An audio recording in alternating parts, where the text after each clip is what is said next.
amigos, ¿cómo están? Muy buenos días, son las 9 de la mañana con 5 minutos. Aquí estamos las Warmis en este espacio que pretende, como siempre, generar debates, como siempre, pues invitarles a participar también a través de nuestras redes sociales, incluso a través de las líneas telefónicas 3240-040, 3240-050. Bueno, quiero empezar también destacando y recordándoles que está desaparecida Vivian Rodríguez. Ella es una activista de derechos humanos, una mujer sorda, defensora de los derechos humanos de las comunidades LGBTIQ+, fue secuestrada, eso es lo que se conoce, en Babahoyo el 20 de febrero de 2024, y hay una exigencia grande, una presión importante de todos los colectivos, organizaciones de derechos humanos que dicen, encuentren a Vivian ya. Hay datos suficientes como para poder hacer una investigación rápida que pueda dar con su paradero. Estamos hablando ya de 3 días de su desaparición.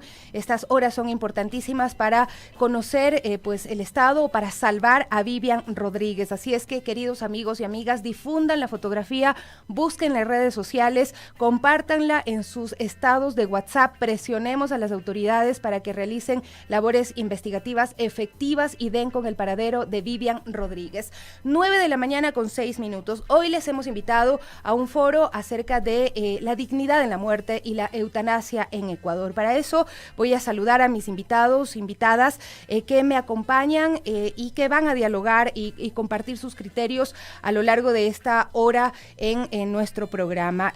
Paula Cantos, coordinadora del área de género del Observatorio de Derechos y Justicia, está con nosotros. Le agradecemos por su presencia. César Pazimiño, médico genetista, también nos acompaña, y Graciela Ramírez, psicóloga, quien también está conectada a través de la vía telemática.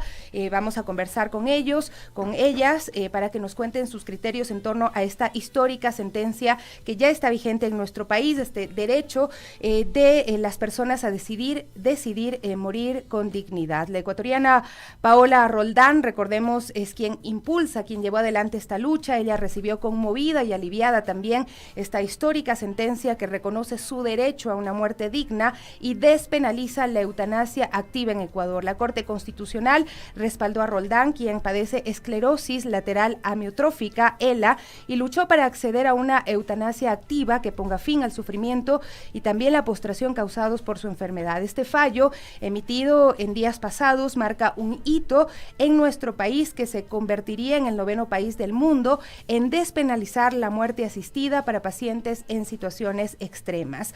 Hoy el Ecuador es un país más acogedor, más libre y más digno, había expresado Roldán en una breve intervención ante los medios ecuatorianos, acompañada por su padre, por sus abogados. En América Latina, la eutanasia es legal en Colombia, mientras que en Perú, aunque la Corte Suprema autorizó su aplicación en casos excepcionales, sigue penada por la legislación. La lucha de Paola Roldán ha sido contra la enfermedad que la mantiene prácticamente inmovilizada en una cama y contra un marco legal que hasta ahora sancionaba duramente a quienes prestaban ayuda activa para morir a personas en esta situación. Fueron varios meses de deliberación.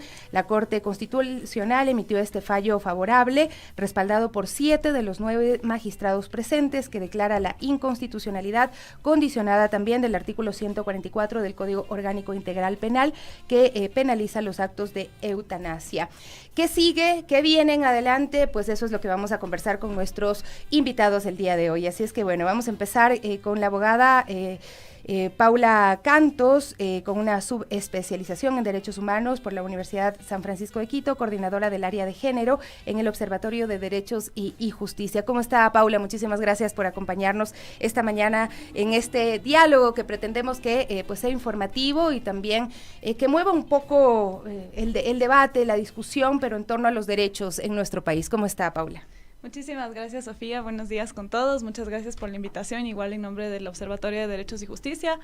Pues como ya les comentaron, mi nombre es Paula Cantos, yo soy la coordinadora del área de género y derechos sexuales y reproductivos del Observatorio de Derechos y Justicia.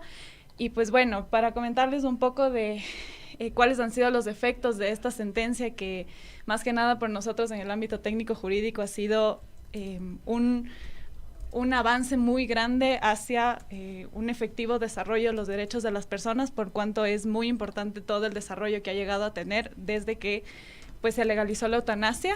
Y bueno, recordemos un poquito el contexto de qué es lo que sucedió. El 9 de febrero la Corte Constitucional efectivamente determinó la constitucionalidad condicionada del artículo que penaliza el homicidio del Código Orgánico Integral Penal. En este sentido, lo que hace es que la constitucionalidad condicionada permite y no penaliza a los médicos por permitir a una persona o garantiza el acceso a una muerte digna de una persona. Entonces, en este sentido, pues la Corte Constitucional determinó 3 cosas o 3 condiciones especiales que se deben tomar en cuenta, y es que el suicidio asistido lo tiene que hacer un médico, debe haber el consentimiento informado por parte de la persona, y que la persona debe tener una enfermedad catastrófica que no le permita pues cumplir con su plan de vida y todo el tema de su derecho a la vida. En este sentido, debemos tomar en cuenta de que el derecho a la vida no es absoluto, y la Corte Constitucional ya lo ha discutido en varias ocasiones. De hecho, la primera sentencia en la cual habló al respecto de esto fue en el caso de la sentencia de aborto por violación, donde la Corte Constitucional claramente nos dijo que el derecho a la vida no es absoluto y que puede admitir ciertas condiciones o ciertas excepcionalidades dependiendo de cuál es la situación actual de la persona. Entonces, en este sentido, es muy importante lo que dijo la Corte Constitucional, porque más que nada hace un análisis en cuanto a qué es la vida y qué es la vida digna. Entonces, es importante que, si bien todos tenemos derecho a la vida y todos tenemos un acceso a que se respete nuestro derecho a la vida como parte de nuestros derechos fundamentales, el derecho a la vida digna es una manera o para extrapolar el derecho a ampliar un poquito más, a proteger esta vida. Entonces, en este sentido, es importante que, tomando también el bloque de constitucionalidad del Ecuador, es que la vida digna también se ata mucho hacia el plan de vida de una persona. Entonces, nosotros no vamos a tener una vida digna si es que en nuestro plan de vida nos pasa algo como lo que le pasó a Paola, que tuvo una enfermedad que, pues, por completo coartó su derecho a la vida, coartó su plan de vida, en el cual, como todos sabemos, la historia de vida de Paola fue tan fantástico, y de repente en el 2020 pues le diagnostican ELA y todo se fue para abajo. Entonces, claro, esta vida digna, este plan de vida que ella tenía no estaba conforme a toda la ideología o los planes que ella tenía. Entonces, por eso es que la Corte Constitucional dice que primero debemos tomar en cuenta la vida digna. Una cosa que me parece súper importante de la sentencia es que la Corte trata y empieza a decir de alguna manera que la vida, o más bien, no es solo que las personas debemos tener signos vitales para vivir, sino que nuestro plan de vida debe ir muchísimo más allá. O sea, depende de, por ejemplo, en mi caso, yo soy abogada, y si es que mi plan de vida puede llegar a ser tener una maestría. Entonces, si es que yo llego a tener una enfermedad catastrófica, obviamente esto va a ser un poquito más complicado para mí, y esto no va a estar conforme a mis planes de vida. Entonces, de alguna manera, pues puede esto ir un poco bajando. Al mismo tiempo, la Corte Constitucional hace un poquito este análisis, y también lo hizo en el caso de aborto por violación, en cuanto a cómo los instrumentos internacionales también han ido tratando este derecho a la vida. Entonces, ahí yo quiero hacer, pues, un hincapié muy importante, y es, por ejemplo, en el caso de la Convención Americana sobre Derechos Humanos. La convención habla sobre el derecho a la vida, pero que el derecho a la vida tiene que ser respetado en general, debe ser respetado. Entonces, cuando nos referimos a esta particulita, decir que en general el derecho a la vida tiene que ser respetado, es que se admiten algunas condiciones alternativas que nos permitirían ampliar este derecho, o tal vez terminar con nuestro derecho a la vida de una manera un poquito más corta. Es interesante, ¿no? Cómo se ha generado este debate, y sobre todo que se empiece a hablar de dignidad en la vida, pero también de dignidad en la muerte, ¿no? Doctor, usted, pues precisamente, ¿cómo analiza esta sentencia y además todo ese debate que se realizó en torno a estos derechos? Bueno, muchas gracias por invitarme, y los participantes igual, que bueno poder discutir este tema. Yo parto de primero, que cuando uno lee la sentencia, porque espero que las personas que estén a favor y en contra hayan leído, porque si no se convierte simplemente en una cuestión del chisme, ¿no?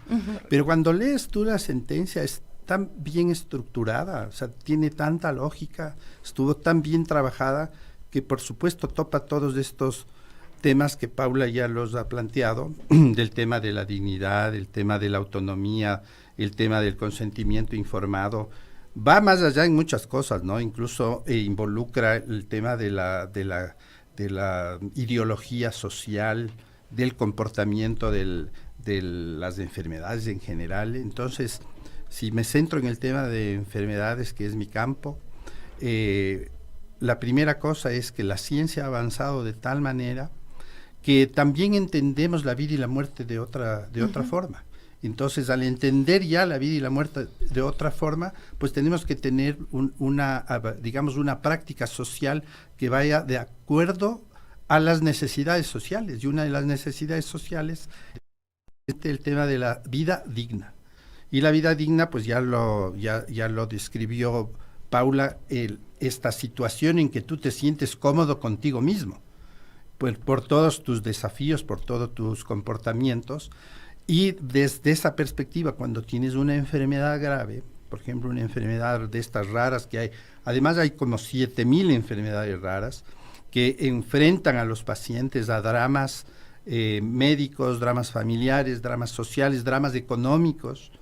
Todo esto hace que el plan de vida de una persona cambie, las perspectivas cambien y empiecen a pensar en terminar con su vida por toda la carga física y psicológica, que espero que Graciela nos ilustre en eso, y cómo cambia totalmente tu visión. Y por eso es que la eutanasia es una alternativa de derecho voluntario. No es que nadie te va a imponer, no es que el Estado te va a imponer ahora que tienes que morir, que es un poco los argumentos que se han dado, ¿no? Pero por suerte eso ya pasó, ya está, y es una opción médica y que los pacientes pueden optar dependiendo de la carga y el sufrimiento que tengan. Cuando tú ves enfermedades raras, enfermedades catastróficas y huérfanas, para explicar un poco los dos términos, raras porque afecta a pocas personas, catastróficas porque no tienes nada que hacer en relación al progreso de la enfermedad, al futuro de la enfermedad, y huérfanas porque nadie les pone atención. No hay curaciones, no hay tratamientos específicos, y cuando los hay son tan caros que incluso no existe la facilidad de acceso a los tratamientos. Entonces, todo este panorama hace que con un buen criterio de modernidad la Corte Constitucional acepte una demanda. Este tema ya se lo había planteado desde el año 92, en que empieza a hablarse del tema de la eutanasia y de una cuestión que en el Ecuador todavía no se ha madurado, que es el testamento vital. Es decir, que las personas deberíamos tener un testamento diciendo: no quiero que esto me ocurra, ahora que estoy consciente, ahora que puedo decidir, hago mi testamento. Entonces yo creo que esta es una cuestión que se nos abre el momento en que la Corte Constitucional dice: está aprobada la eutanasia. Y esto precisamente porque no hablamos mucho de la muerte, ¿no? Como si no fuera parte de la vida. Graciela, muchísimas gracias también por acompañarnos el día de hoy. Ella es psicóloga clínica, docente universitaria de posgrado y pregrado, psicoterapeuta. Me había olvidado también de mencionar un poco más del perfil del doctor César Paz y Miño, que es doctor en medicina, máster en biología, enfermedades infecciosas, especialista en genética médica, genetista molecular humana, y bueno, muchos años de experiencia e investigación. Graciela, decía, no hablamos mucho de la muerte. ¿Por qué le tememos tanto a esta palabra? Bueno, primero, buenos días a todos, a todas. Gracias por este espacio. Yo les escucho con mucho interés y con mucha atención a los colegas, a las colegas, y en efecto tenemos un documento que trabajar, que revisar, ¿no?, en relación a la sentencia y todas sus implicaciones. Pero yo quiero entrar justamente desde el otro lado, ¿no?, desde el lado del dolor, del sufrimiento de la persona y de los familiares, que justamente por la situación práctica que están viviendo, probablemente no entienden muchos de estos razonamientos, tanto científicos como del derecho, pero sin embargo, ¿no es cierto?, su reconocimiento de la vida como una vida digna les permite justamente acercarse a esta posibilidad, a esta decisión. Entonces yo personalmente estoy absolutamente de acuerdo y absolutamente comprometida con la sentencia. Quería empezar nombrándole a Paola. Yo no le conozco personalmente, le he seguido todo el proceso en redes, todo el proceso de lucha de ella y sus abogados y su familia. Yo le escribo todos los días que le quiero, que no puedo sentir otra cosa, que le admiro a ella, a su papá, He visto entrevistas a su papá, inclusive confrontándose con personas que deshumanizan el sufrimiento y deshumanizan la vida, ¿no es cierto? Poniéndole a la vida en el lugar, digamos, de los signos vitales, que lo decían con más claridad los colegas, porque yo decía, claro, vivir no es que te mantengan latiendo el corazón y se alimenten, digamos, de esperanzas que son muy válidas, por supuesto, en las personas, en sus creencias, tanto personales como religiosas, pero cuando la ciencia es contundente, y nos dice que el sufrimiento y que las posibilidades justamente de aplacar ese sufrimiento no están en nuestro campo de acción. No es otra cosa sino humana reconocer la autonomía del otro para despedirse en paz, para irse dignamente, para irse en un lugar cómodo, oliendo rico la casa, yo digo a café, en mi caso, a café, con mis seres queridos y no con el pip, pip, pip permanente, ¿no es cierto?, del hospital. Entonces yo les pongo tal vez en crudo justamente las sensaciones de angustia que pueden tener los familiares, como decían justamente, frente a la muerte, a una palabra tan compleja, una palabra tan abrupta, una palabra que nos enfrenta con un real, ¿no es cierto?, que a lo largo de la vida tratamos de simbolizar, ¿no es cierto?, con el amor, con los hijos, con el crecimiento, con el plan de vida, con la cotidianidad, con la misma investigación en salud. Es porque creemos en la vida. Pero llega un momento en que todos los seres humanos nos tenemos que implicar y enfrentar con esta situación. Y lo lógico y lo digno es poder hablar de esa muerte en familia, es poder decir algo, ponerle palabras a eso, justamente para aplacar esta angustia tan grande que puede sentir la persona que sabe que se acerca ese momento y que va a ser un momento angustioso. Yo le he oído a Paola, por ejemplo, frases como los ahogos, los atoros, la falla pulmonar, y lo digo por experiencia personal, en mi vida personal y en mi familia, es desesperante. Es desesperante no poder ayudar a la persona a pesar de que conozcas, digamos, ciertas nociones de primeros auxilios o los médicos estén ahí comprometidos, es súper doloroso para las personas saber que no pueden hacer algo más, ¿no? Entonces, el aceptar la muerte, el recibir la muerte de una forma digna, y lo digo así directamente, disminuye ciertas sintomatologías que nosotros los psicólogos acogemos y trabajamos, que se derivan de la famosa fatiga por compasión, del desgaste que podemos tener justamente como seres humanos en el cuidado de una persona que sufre, y no se diga el desgaste que tiene la persona que sufre emocionalmente, ¿no? Entonces es digno, es ético justamente acoger ese malestar, acoger esa angustia, también psicológica, y ayudar de alguna forma a aplacarla, a disminuirla, con esta garantía de que la vida va a ser digna hasta el último minuto, con la garantía de que va a haber palabras que nombren a la muerte, cualesquiera sean estas, ¿no es cierto?, personales, coloquiales, familiares, canciones, lo que sea, que le permita a la gente simbolizar esta muerte como algo digno.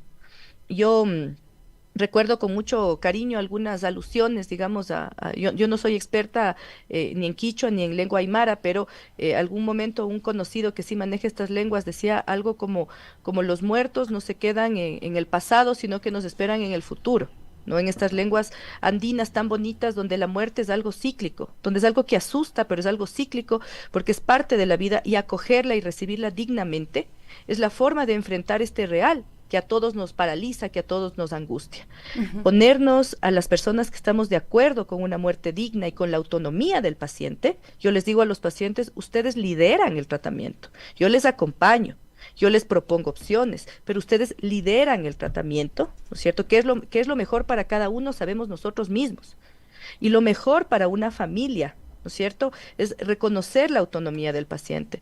Como decían los colegas, nosotros, y fue lo mismo cuando trabajábamos los Amicus Curiae y todo el esfuerzo que se hizo por el aborto por violación, nosotros no estamos haciendo campaña, algo así como, no sé, vengan todos, por favor hagan fila, eutanasia, como cuando la gente vende llantas, así 2 por 1, qué sé yo. Nada que ver. Es reconocer el derecho justamente a irse en paz con uno mismo, a irse en paz con los demás, reconociendo su vida como un logro, como un éxito hasta el último momento. Insisto y pongo sobre la mesa calidad de vida, muerte digna, fatiga por compasión. Graciela, vamos a recibir una llamada telefónica también, integrar a nuestros amigos y amigas que quieren contactarse con nosotros. ¿Cómo está? Buenos días, por favor nos ayuda con su nombre, su apellido y desde qué sector se comunica. Muchas gracias, Sofía. Bueno, mi nombre es Luis Vega y les llamo desde la parroquia de Conocoto. Primero, una reflexión de parte de la ciudadanía, ¿no?, que formo parte. Qué bueno que Radio Pichincha y ojalá la mayoría de medios de comunicación den este espacio para conversar, ¿no?, sea en contra, sea a favor, o ubicarse en un término medio, no lo sé. Entonces esto ya es bueno, o sea, el hecho de que ustedes y los panelistas estén conversando y dándonos insumos, conceptos de que lo que es la vida, lo que es la muerte, ya es buenazo. Paso entonces a hacer una pregunta muy concreta que no sé cuál de los panelistas me puedan contestar. Si es que la Organización Mundial de la Salud tiene ya algún concepto, una teoría, alguna declaración sobre la eutanasia o sobre la muerte digna, que es que a mí el concepto que más en lo personal me gusta. Esa es la pregunta. Muchas gracias. Y me despido. Muchas gracias, don Luis. Muchísimas gracias. También hay personas que están escribiéndonos a través de nuestras redes sociales.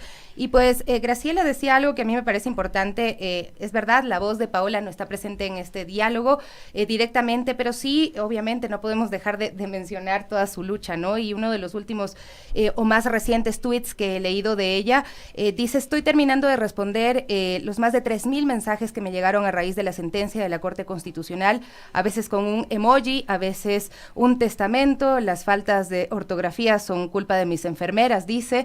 Comprendo que algo grande sucedió este 7 de febrero, solo que yo soy la misma Paola chiquita a la que mi papá silbaba para saludar, la que creía que los unicornios se escondían en los bosques, la que tiene miedo a los ratones y la que se pregunta cuántas veces estoy metiendo la pata en mi maternidad.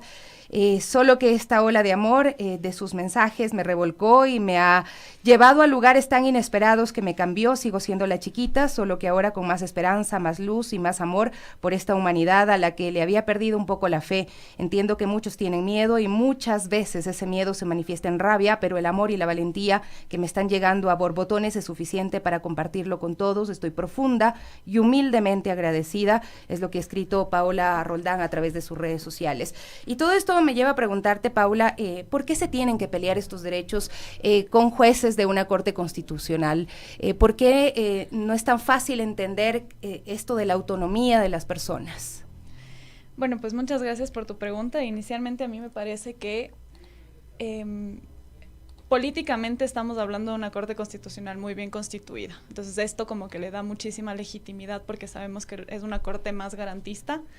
En anteriores conformaciones de la Corte hemos tenido, no ha habido mucha paridad y tampoco mucho equilibrio en cuanto a las ideologías de los jueces, entonces yo siento que esto también como que ha permitido abrir un poco más del diálogo porque también tomamos en cuenta de muchos precedentes de la Corte Constitucional como el caso de aborto por violación, el matrimonio los jueces igualitario. Excomulgados por la Iglesia Católica. Y volviendo al tema de los jueces excomulgados es un poco interesante y haciendo un poco hincapié a lo que comentas.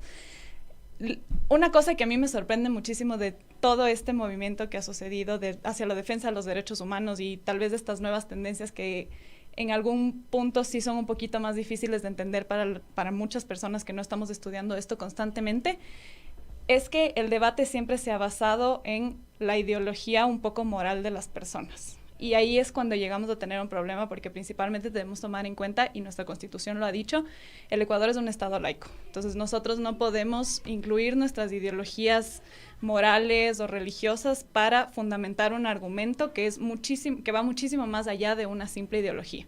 Entonces en este aspecto y también con el tema de la excomulgación es un poco interesante porque esto pasó en el contexto del aborto por violación. Y claro, los medios de comunicación explotaron diciendo excomulgamos a los jueces de la Corte Constitucional y después salió la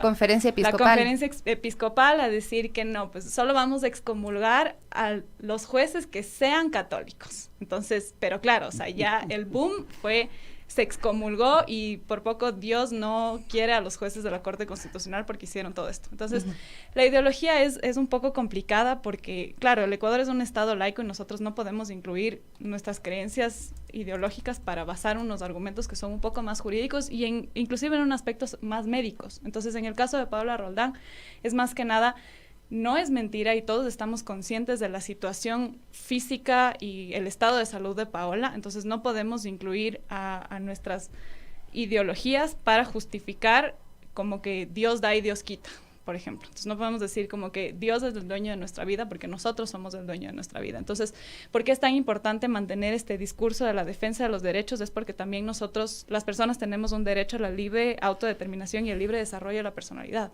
Entonces, volviendo al tema de que tenemos un libre desarrollo de la personalidad y a configurar nuestra vida conforme a nuestras perspectivas internas, también una dimensión del derecho al libre desarrollo de la personalidad es la vida privada.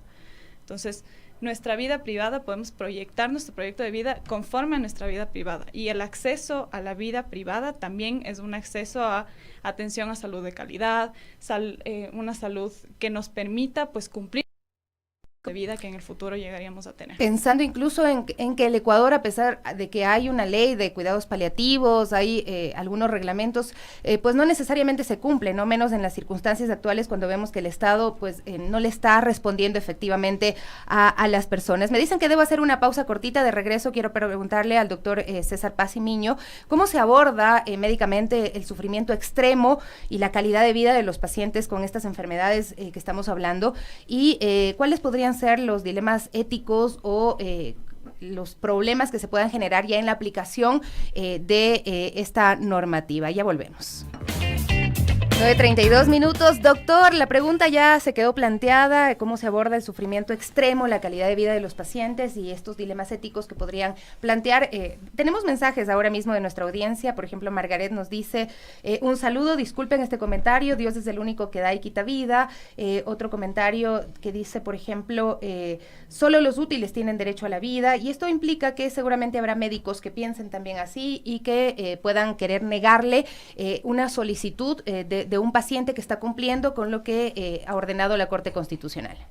Bueno, quiero un poco abstraer el tema de la discusión porque demasiado personalizada a veces no se entiende. O sea, mi criterio personal es una cuestión, pero el rato que tú hablas de derecho público, estás hablando de un conglomerado que está reclamando una situación y que la modernidad de la, como decía yo, de la ciencia, el camino conjunto con la legalidad, porque tenemos que ir juntos. A veces la ciencia es más rápida, ¿no?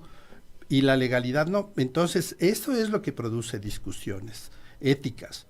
En el caso de la eutanasia es muy curioso porque esta temática se la enfrenta en realidad de posiciones personales. Pues decir, yo creo esto, yo como tengo esta religión, porque no es la única, o sea, hay muchas religiones y la ley es para todas, no para u otra religión, sino es para todas las personas. Entonces hay que entender que la legalidad se extiende al derecho por sí mismo, pues no a lo que tú piensas.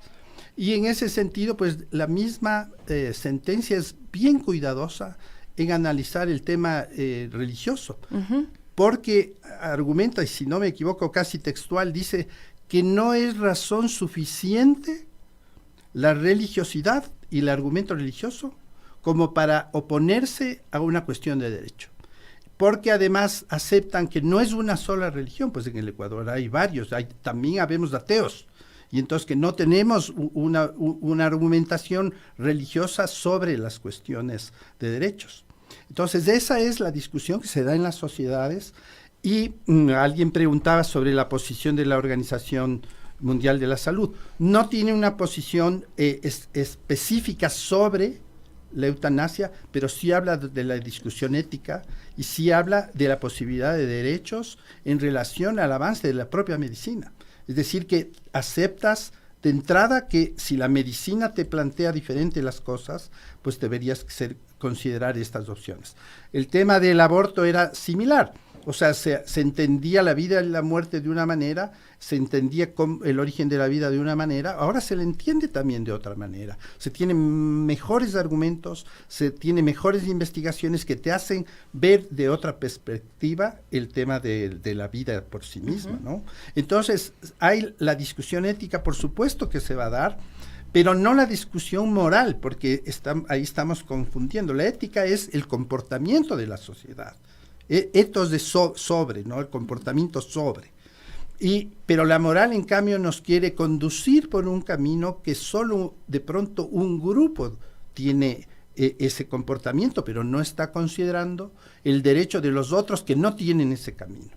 Entonces, bajo esa perspectiva, por supuesto que va a haber discusión. Desde el punto de vista de los médicos, esta discusión incluso se va a dar, ya se está dando, ¿y cuál es la salida en ese punto? La salida es la objeción de conciencia, pero la objeción de conciencia personal, no institucional, porque no puede una institución decir, nosotros no vamos a hacer eutanasia. O sea, una casa de salud, por ejemplo, un hospital, no puede decir, aquí en este hospital no se puede. Exactamente, no puede. La objeción de conciencia es personal, es decir, yo como profesional no voy a hacerlo, pero la ley es en eso muy interesante porque dice, bueno, pero tengo la estructura legal para que alguien lo haga. Y entonces esa es la parte para mí que considera la sentencia, este camino que en realidad nos enfrenta a las personas que podemos tener una enfermedad de este tipo cualquier momento y decir, mira, no quiero vivir así y tengo la herramienta legal. Además, hay que considerar cosas muy interesantes. Por ejemplo, Bélgica acepta la eutanasia de menores de 12 años que puedan pedirla, o por la responsabilidad de los padres que tienen al final la patria potestad en eso también. Aquí se está discutiendo también de eso, ¿no? Esta ley que presenta Marcelo Holguín dice 18 años o más, y claro, la pregunta es de aquí, ¿cómo así? Claro. Si también hay menores de edad que están enfrentándose a enfermedades tremendas, con sufrimientos, dolores insoportables. Claro, tienes la medicina paliativa, pero la medicina paliativa un rato te enfrenta a tenerte dormido, y entonces eso es calidad de vida. Entonces, todo eso, por supuesto que se discute, y tienes de esta salida que para mí es realmente interesante, que es el tema de la eutanasia. Además, Graciela, hay otro tema que yo lo he visto mucho que se discute y que se habla como que la persona seguramente está deprimida y que se intenta un poco restar la validez de sus emociones, de su sentimiento. ¿Tiene algo que ver o no esto con la decisión que pueda tomar una persona en torno a la eutanasia? Bueno, yo realmente estoy de acuerdo con los argumentos de los colegas porque, como decíamos, es un más allá de nosotros, ¿no es cierto?, el legislar y el normar algo para un colectivo. Entonces ahí queda de fuera las opiniones personales, que son muy valiosas justamente en el seno de una familia, donde se pueda discutir libremente estas cuestiones, donde a pesar de que la OMS señala, digamos, el acto médico y da la libertad justamente de pensar en la cuestión ética, en los avances de la ciencia para llegar a esto, para nosotros es importante reconocer que incluso una persona en sufrimiento tiene autonomía. Incluso una persona con sintomatología ansiosa, depresiva, alguna ausencia obvia, derivada de la situación que está viviendo, tiene autonomía. Y reconoce su cuerpo y reconoce sus emociones y puede, por supuesto, tomar posición frente a ello. Entonces, es un clásico en una serie de situaciones legales desconocer justamente esa capacidad de autodeterminación, de autonomía de una persona que tiene una sintomatología de salud mental, que en realidad las podemos tener todos en muchos momentos de la vida, y sin embargo estamos capacitados justamente para tomar decisiones. El extremo donde una persona no puede tomar decisiones, justamente como decía el doctor, es ya sin uso de sus capacidades de lucidez, de palabra, vigilia, una serie de cuestiones que en la ley, específicamente en la resolución, se tienen que clarificar, ¿no es cierto?, que le devuelven nuevamente la autonomía al paciente, porque esto es interesante, dice claramente que la persona también tiene que poner su decisión, no es una decisión impuesta por un hospital, por el Estado, por el médico, e incluso por un familiar, a menos que, yo estoy de acuerdo con el testamento vital, a menos que uno con anticipación diga, yo le autorizo a tal persona que en tal situación hable por mí, yo no voy a querer pasar por esto. Yo lo haría directamente. Es súper importante justamente no incapacitar emocionalmente a los pacientes que, a pesar de estar pasando probablemente el peor momento de su vida, quieren recuperar esa autonomía, esa decisión que se pierde, ¿no?, en los tratamientos, lastimosamente, no intencionalmente, pero el paciente espera, ¿no es cierto?, espera ser curado, espera ser acompañado, darle este lugar de participante, de líder también en su vida, para garantizarse una despedida, como digo, una despedida digna. punto acompañada con sus familiares. Y yo creo también que muchas de las cuestiones de salud mental a veces se minimizan, se desmerecen justamente, ¿no? Esta idea, bueno, si se está poniendo triste, le está paseando mal, vaya donde el psicólogo a que le calme y ya, póngase duro, póngase fuerte. No funciona así. Por supuesto que no funciona así la vida psíquica del ser humano y no funciona desconectada con el contexto político y social. Muchos de mis pacientes en otras circunstancias también sienten reparación, sienten acompañamiento de sus emociones cuando el Estado no les falla, cuando lo colectivo les devuelve justamente el goce pleno, el ejercicio de sus derechos. Como tú conoces, nos hemos reunido en otras ocasiones por temas justamente de aborto, de violencia. El solo hecho de reconocerte como un ser deseante y como un ser de derechos, eso sí es un aporte para la salud mental, eso sí es un aporte para la estabilidad emocional de una persona que sufre, ¿no es cierto? El no ser un cuerpo, digamos, inerte, al que le meten los dedos, le chequean, pues, le monitorean todo el tiempo, sin la posibilidad de decir, hey, estoy un poco incómodo, me puedo sentar de otra forma, quisiera ya sentir otras cosas y descansar, por supuesto, porque es agobiante. Entonces, yo creo que sí, que es una discusión que, como decía la persona que habló por teléfono, que se tiene que continuar, porque sabemos que es una decisión muy difícil, es una situación imposible, sabemos decir los psicólogos, contra la espada y la pared, el tomar posición cuando uno está sufriendo, pero el Estado nos tiene que garantizar justamente el marco para que esta decisión imposible, personal, íntima, humana, familiar, sea acompañada de la mejor manera y no sea, sí, satanizada justamente porque yo he leído muchos comentarios, no solo de una opinión, porque yo creo que la gente tiene el derecho a estar en contra. Mire, yo no estoy de acuerdo, entonces yo no lo aplicaría. Perfecto, en un colectivo usted puede no estar de acuerdo, usted considera otras situaciones, bienvenido sea, encantada. Pero claro, porque lo que Graciela dice es importante, ¿no? Todos tenemos derecho a opinar, pero esa opinión tiene que influir sobre nuestra vida, no sobre la vida del otro. Esta opinión que usted está diciendo en este momento, porque hay gente que nos está escribiendo en torno a Dios, en torno a otras cosas, aplica para su vida, no aplica para la vida del resto. Paula, y ahora tomando en consideración todo lo que estamos hablando, hay esta necesidad de que la Defensoría y también la Asamblea pues aprueben esta ley que regule la eutanasia.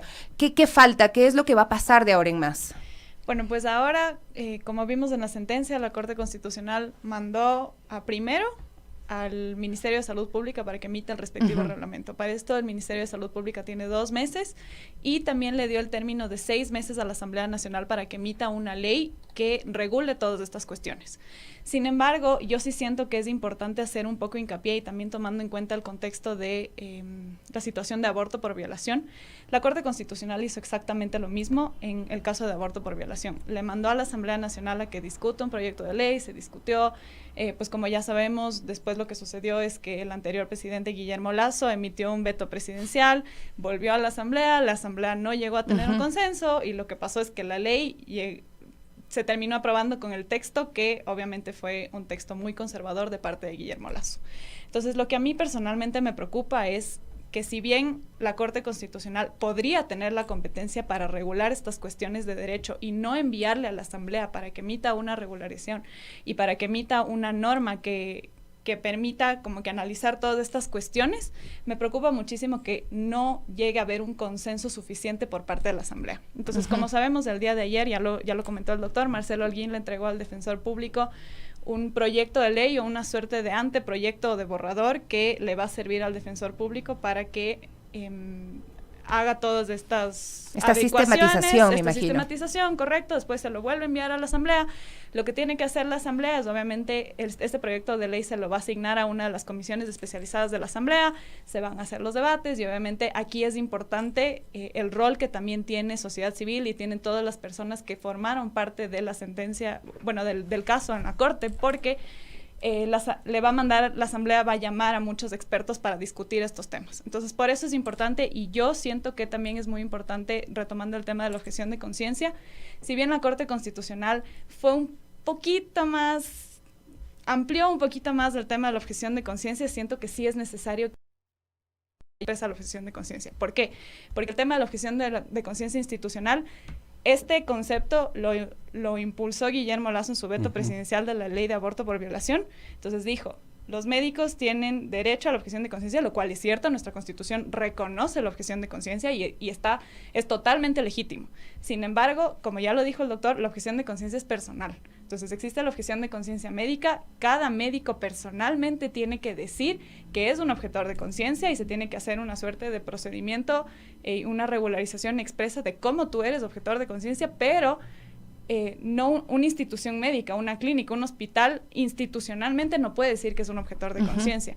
Y esto es porque, bueno, los estándares internacionales y las obligaciones internacionales de derechos humanos lo que nos están diciendo es que las personas son titulares de derechos, no las personas jurídicas. Entonces, una clínica, un hospital, bueno, todos esos ámbitos médicos son personas jurídicas, no son titulares de derechos. Lo que tienen las personas jurídicas son personalidad jurídica, que es como una suerte de protección hacia esta personalidad jurídica o la clínica como tal.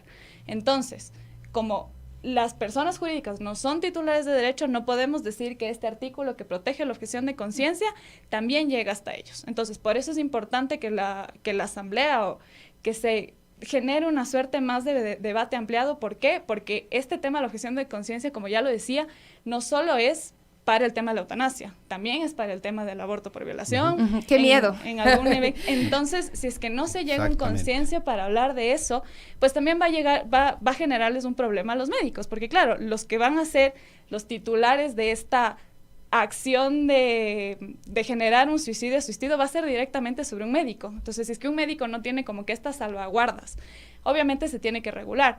Una cosa que me gustaría también hacer hincapié es que en el caso de la ley de aborto por violación, lo que sucedió es que, bueno, ahorita esta ley ha tenido algunas acciones inconstitucional ante la Corte Constitucional, entonces lo que a mí me preocupa es que eso pase con la eutanasia. Entonces, y que pueda seguir correcto, entonces, dándose la vuelta y sin permitir. Ajá, exactamente. Exacto, entonces lo que pasa es que la objeción de conciencia, ahora en el caso de aborto por violación, y yo entiendo que lo mismo va a pasar con la eutanasia, es que si bien es cierto, un médico se puede declarar de objetor de conciencia, es un médico privado.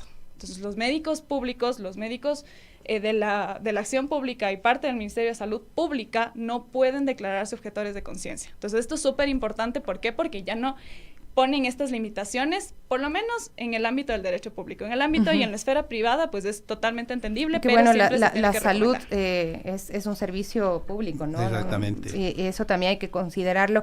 Doctor César Paz y Miño, bueno, ¿qué habría de considerarse para la formación de los médicos ecuatorianos en torno a la eutanasia, para que pues sea de forma segura, de forma ética, y cómo es esa relación paciente médico hablando de este tema?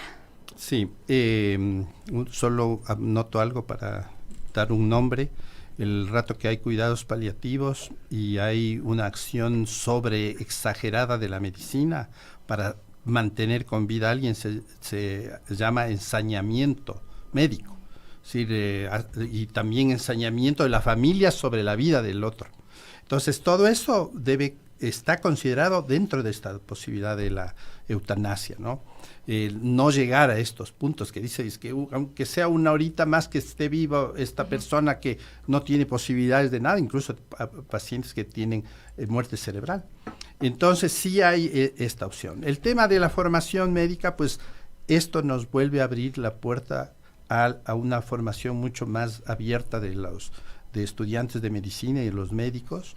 El momento en que pones ya una cuestión legal, tienes que entrenar y formar a los médicos a que tienen la capacidad legalmente protegidos de asistir a un paciente que solicite la eutanasia.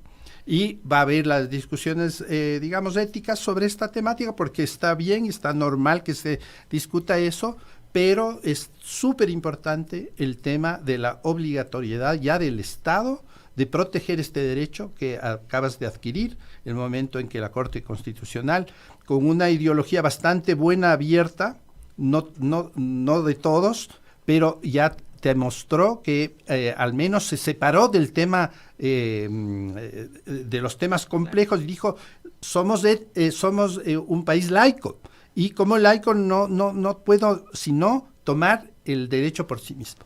Y eso creo yo que es importante. Los médicos vamos a estar formándonos así y vamos a tener las opciones de todas estas alternativas, y eso yo creo que es muy clave. Y además, vuelvo a decir, y que ya se ha dicho y debemos recalcar, esto es una cuestión voluntaria. Nadie te va a exigir ni te va a imponer que te hagas una eutanasia, es una cuestión personal. Yo, como individuo con derecho libremente autónomo, digo que no quiero vivir más, y el Estado no me tiene que dejar ahí huérfano de atención, como es lo que pasa, por ejemplo, con las personas del aborto. Te exigían que tengas un hijo, pero el Estado no te vuelve a regresar a ver. Y entonces, claro, tienes unos dramas, y si no tienes dinero no puedes mantenerlo. Lo mismo espero que no pase con el tema de eutanasia, ¿no? O sea, tengo una ley, pero si no tengo las posibilidades de practicarla, ¿cómo la practico? En el mundo hay pocos países que pues han permitido que la eutanasia sea legal. ¿Cuáles son los procedimientos más o menos que se conoce que en el mundo se aplica? Siempre digo yo que esto debe convertirse en un checklist. Si tengo la solicitud del paciente, tengo el comité médico que lo evaluó, tengo los requisitos legales que me da justamente la normativa que va a tener que hacer urgente el Ministerio de Salud, que en eso también coincido de que se diluyó mucho la Corte Constitucional, porque debía ser más claro, decir, esto es lo que hay que hacer. Pero bueno, es un poco también como transferir el problema a los que saben, el Ministerio de Salud. Esperemos que ellos no lo detengan.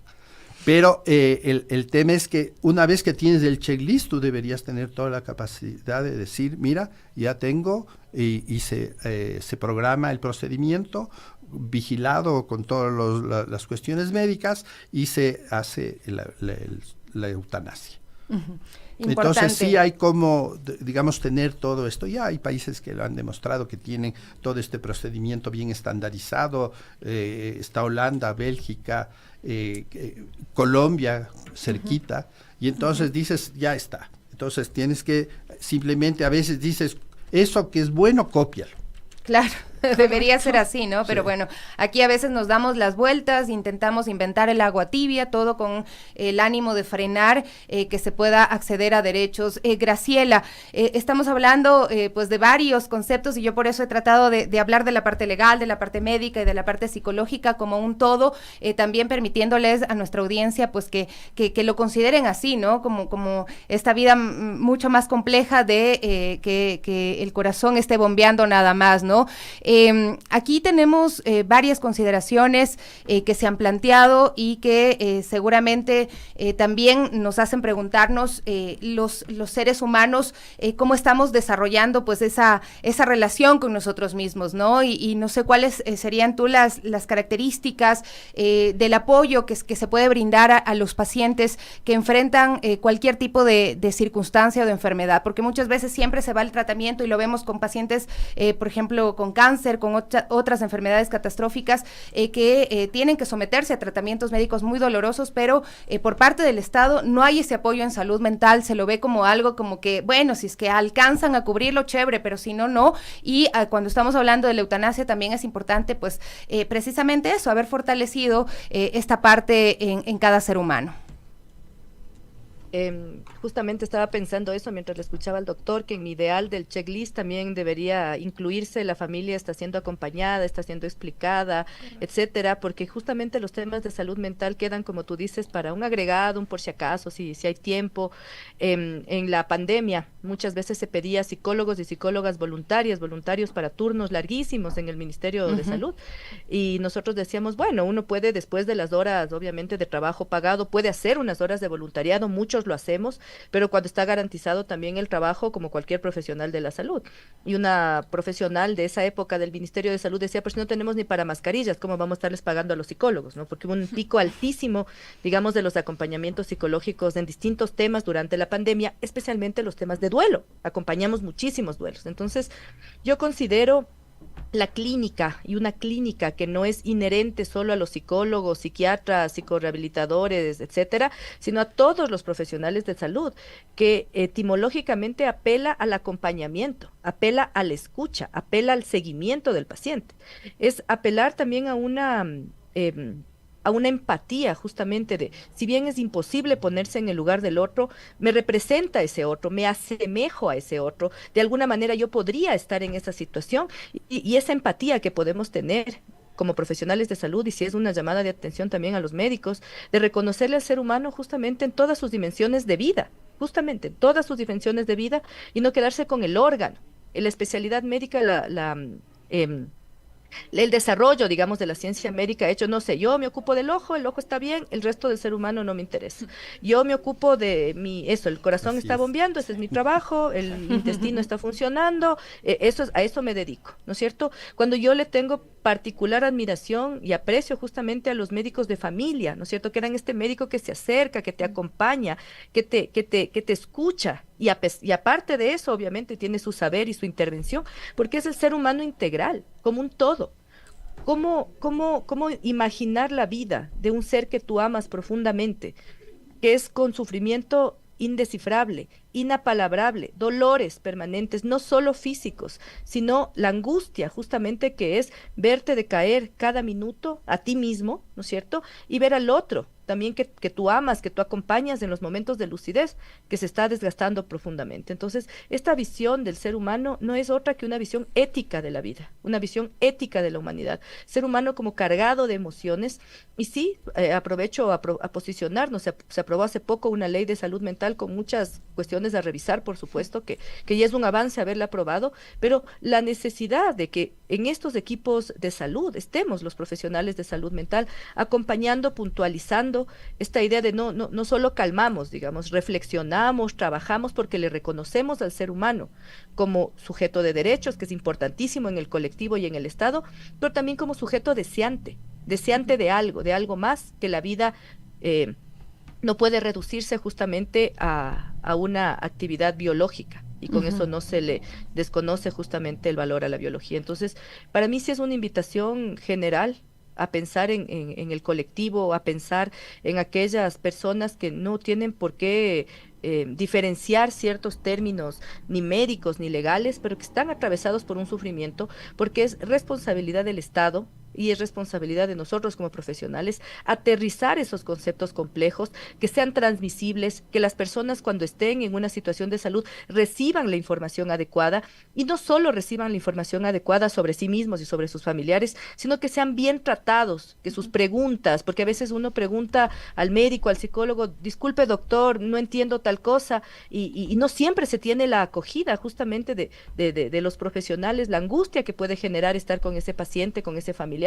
Entonces, sí es una cuestión de reconocer al ser humano como integral y de empatía del profesional de salud, de regresar a la vida, justamente a esa promesa que se hace en un inicio cuando uno se compromete con la vida digna, con el deseo de despedirse en paz, viviendo dignamente hasta el último momento de la existencia. Son las 9 y las emociones no quedan de fuera, por supuesto. 59 minutos, estamos en un diálogo muy interesante, pero el tiempo se nos terminó.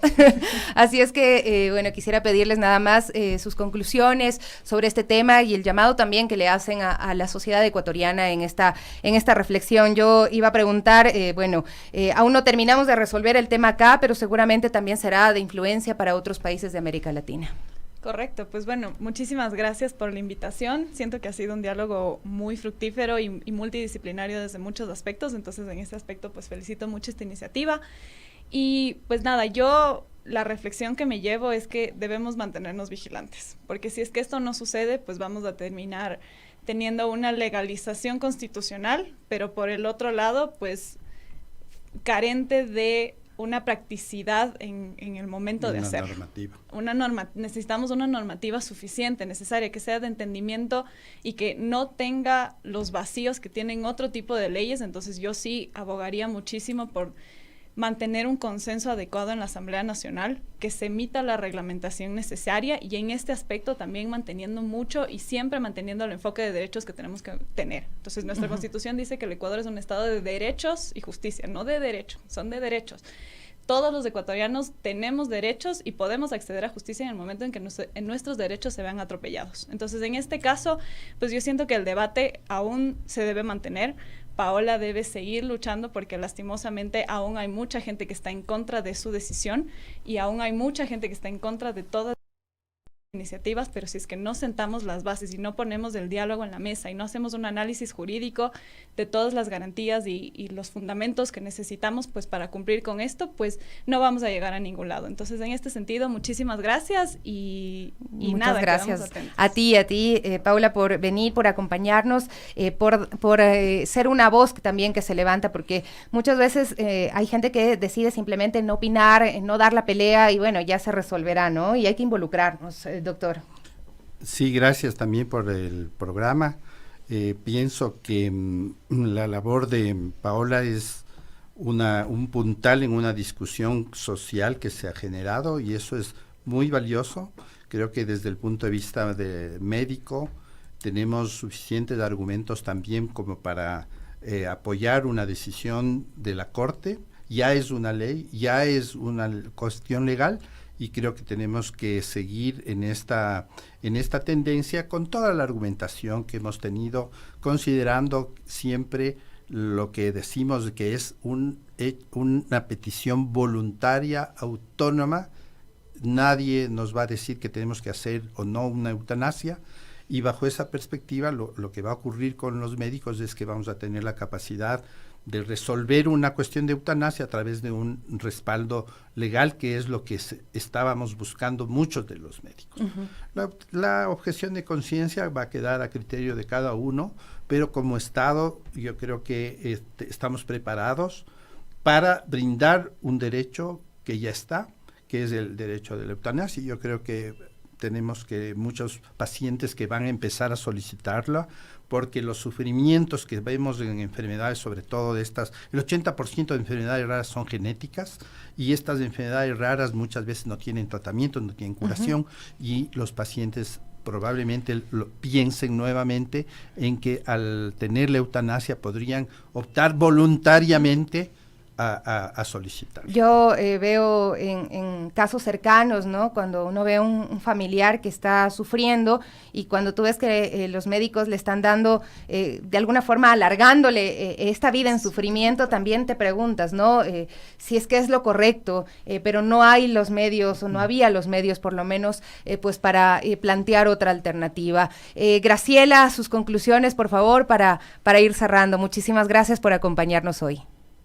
Bueno, muchísimas gracias a todos y todas y por poner sobre la mesa justamente la labor de la salud mental, la labor de la escucha, lo fundamental que es para los pacientes y para las familias ser acompañados, ser escuchados, ser reconocidos como seres integrales.